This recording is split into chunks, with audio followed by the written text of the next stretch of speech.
And we also have to continue embracing new initiatives geared towards improving institutional performance, like automation and leveraging of technology in discharging our duties.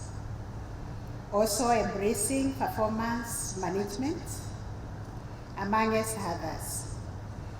Convening and offering leadership to the court users committees, and addressing in a very cooperative and consultative manner the challenges that we all face as courts, and providing leadership with that power you have as judges, as deputy registrars, to convene the people who use our courts. On my part, I know a lot needs to be done in terms of infrastructure. I know some of us, the places where we are operating are not convenient for the work that we do, and indeed they even bring disrepute to the work that we do of dispensing justice, because we need to attend to our infrastructure, some of them that are old and some of them that are in deplorable conditions. This is in terms of buildings themselves and also the technology that we are using. The PJ has highlighted that there is a dire shortage of judges of the High Court.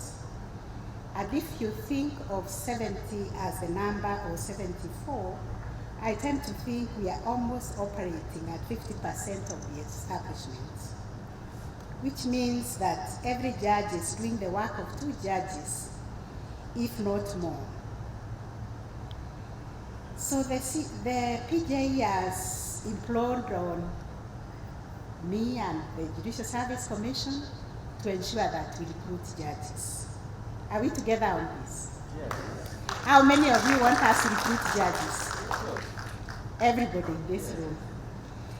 Please pass that resolution as a resolution of this meeting, so that I can table it before the Judicial Service Commission, that indeed judges are tired of doing the work of 2 or 3 judges. We need to recruit judges. And we need to do that urgently.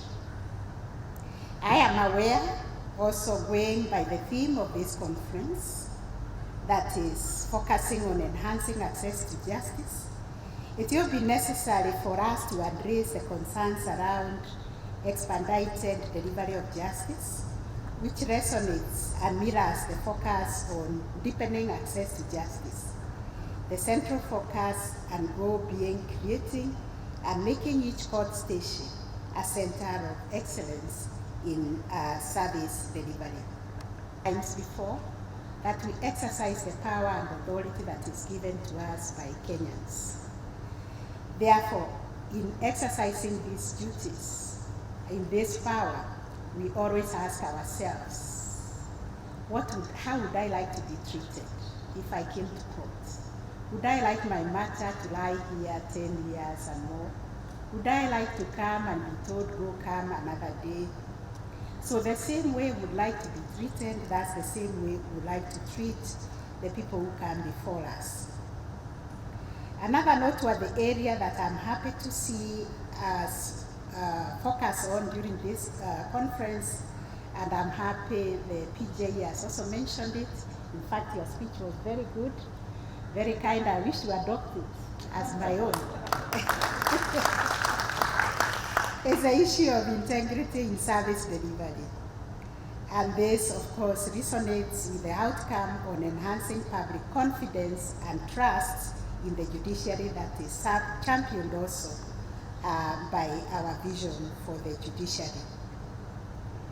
We've always been asking, a house that does not stand united falls, a family that does not stand united falls. Therefore, the judiciary should stand united all the time. And when we ask ourselves, who is making us not stand together? We always know the enemy is within us. And the enemy within us, we know. is the enemy of corruption, is the enemy of lack of transparency and accountability. The enemy within us is the one that makes us not deliver our judgment 1 year or more down the line after we have given the date to the parties. The enemy within us is the one who brings bribes to the judges, and therefore we need to say no to that we will work in a way that although we are overwhelmed with the cases that come before us, we will organize ourselves, giving priority to the oldest cases. Now we have deputy registrars for every court, we have researchers, we have secretaries. We will orient them to support our work in a way that we can be able to deliver those rulings and judgments within time. We've always been asking ourselves, who is the case manager? The case manager is the deputy registrar, who should always turn those files around and see which files are ready for hearing. Look at the oldest and see why the oldest should be given a date for hearing. And these are the days that the practice in the courts have changed, and even the lawyers have accepted that practice has changed. The court is in charge of the cases that are filed in court.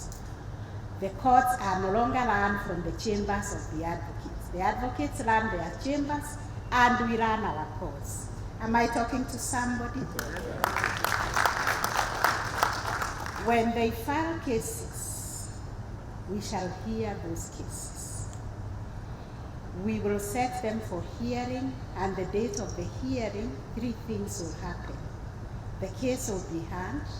If it cannot be heard, we will allow them to withdraw it, and if they are not withdraw it, we will dismiss it.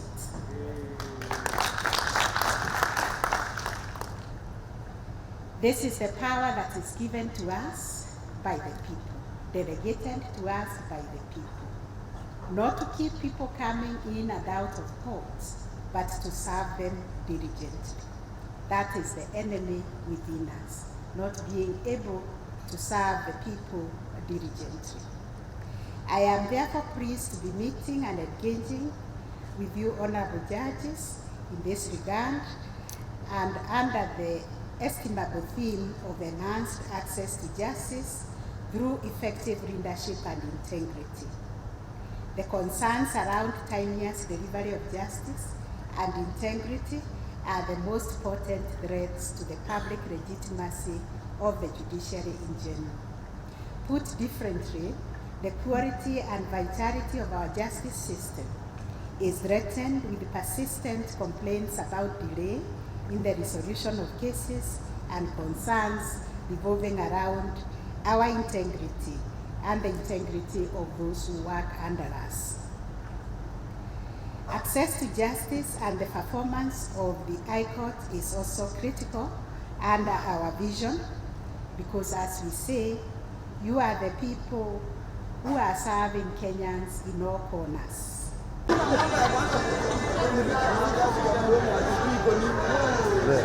Tema, sorry.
registrars, all protocols observed, distinguished participants, ladies and gentlemen. To the various enhancing activities. When we do the strategic plan, we'll tell you which of these judges is in charge of which key result area.